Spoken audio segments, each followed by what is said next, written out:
Hello, Assalamu alaikum, dear learners of English literature. Once again, I am Harun Rashid in front of you, lecturer in English, Uttar Bangla College. So today I have brought for you another lesson, and this lesson has been taken from the paper named History of English Literature, and this is for the students of our second year of English. So this is the title of my presentation, Elizabethan Poetry.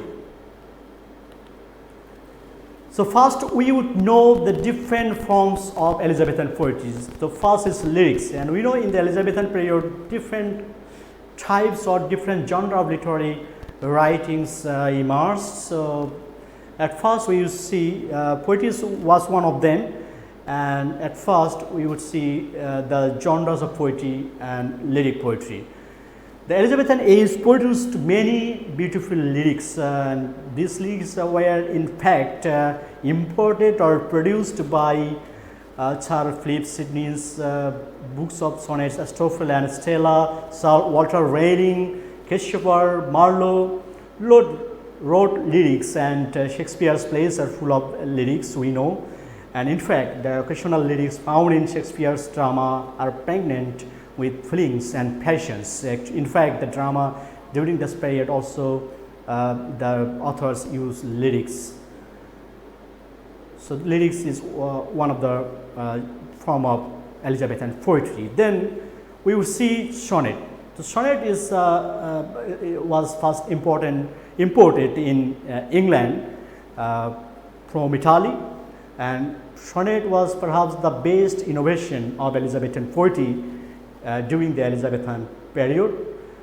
And sonnet was first imported in England by Thomas Wyatt, and then it was practiced by Henry Howard, Earl of Surrey, but English sonnet got its distinction at the hand of Edmund Spenser and William Shakespeare. English sonnet is divided into 3 quatrain and a couplet, and we know quatrain is a stanza consisted of 4 lines, and a couplet is 2 poetic lines with rhyme at the end. And English sonnet has distinct rhyme pattern. In fact, ABAB, CDCD, EABF, GG, and it was written in iambic pentameter lines, and we know iambic is a meter in which one unaccented syllable is followed by an accented syllable. And in one line there are 5 beats, and for the reason it is called iambic pentameter. And in sonnets, basically iambic pentameter lines were used. So, but the Italian or Petrarchian sonnet is divided into 2 parts, octave and shostak. Octave is the first 8 lines, and shostak is the last 6 lines.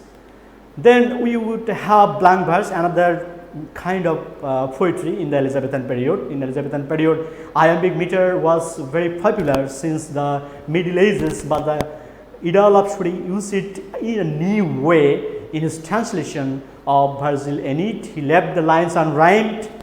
This poetic form is called blank verse, and blank verse freed the poets from the burden of refreshing thoughts, giving them the purest approximation of natural human speech. And blank verse got its perfection at the hands of William Shakespeare and Shakespeare, Marlowe, mostly in their drama. Then there was another form of poetry, it's called epic poetry or narrative poetry, and we know that epic poetry was originated earlier in England from ancient England.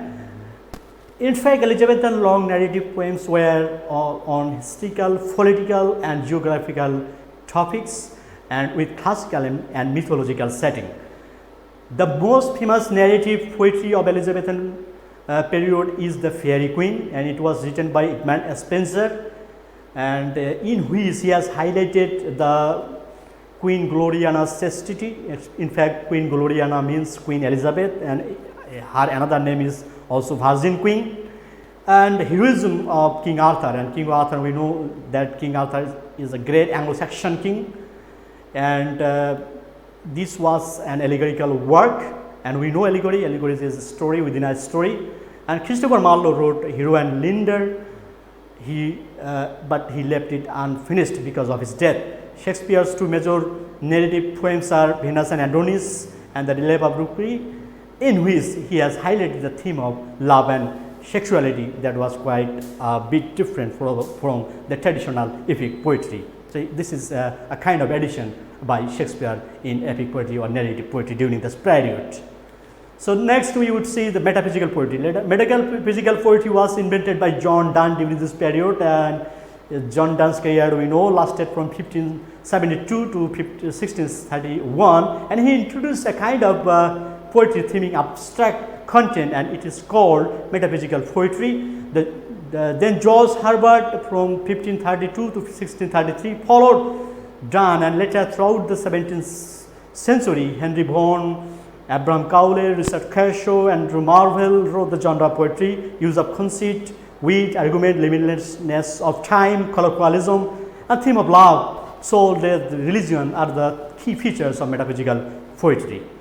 Now we would know the major poets of the Elizabethan period. At first we see the career of Edmund Spenser, and it was lasted from 1552 to 1599, and Edmund Spenser is called the poet's poet after Geoffrey Chaucer.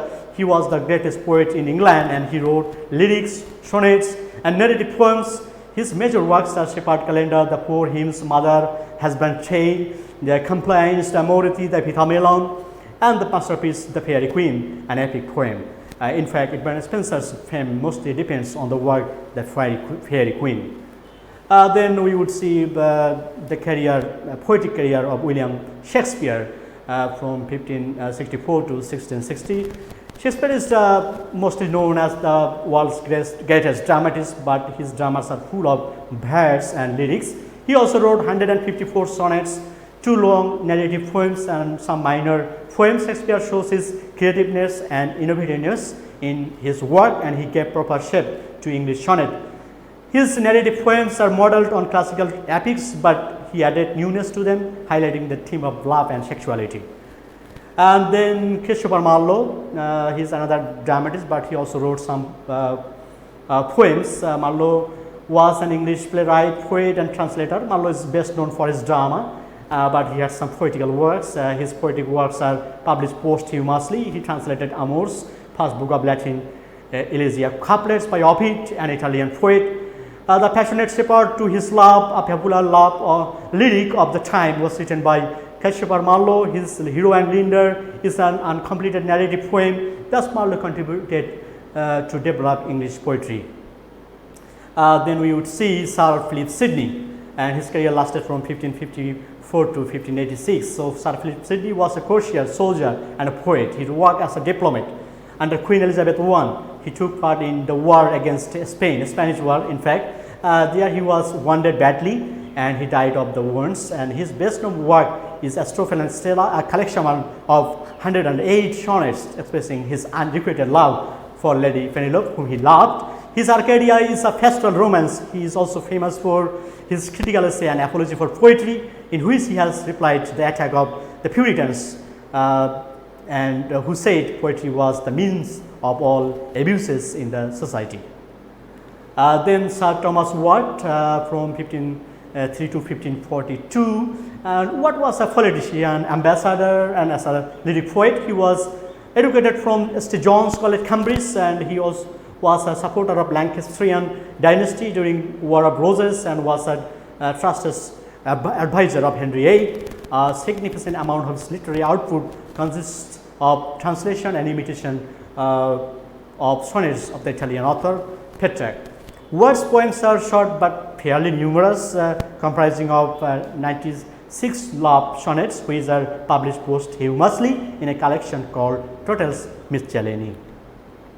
Then Henry Howard, Earl of Surrey, and his career lasted from 1560 to 1547, and he was an English nobleman, politician, and poet. And in fact, both Sir Thomas Wyatt and Henry Howard, Earl of Surrey, initiated the tradition of English lyrics in England, and he took a prominent part in court and served as a soldier both in France and Scotland. And he was a man of reckless temper that caused him many troubles with quarrels, and finally he was caught by angry Henry VIII and was arrested and beheaded. He is the first English poet to publish a blank verse. In fact, he used blank verse in his translation Enid by Virgil, an Italian poet, and he also translated many Italian sonnets.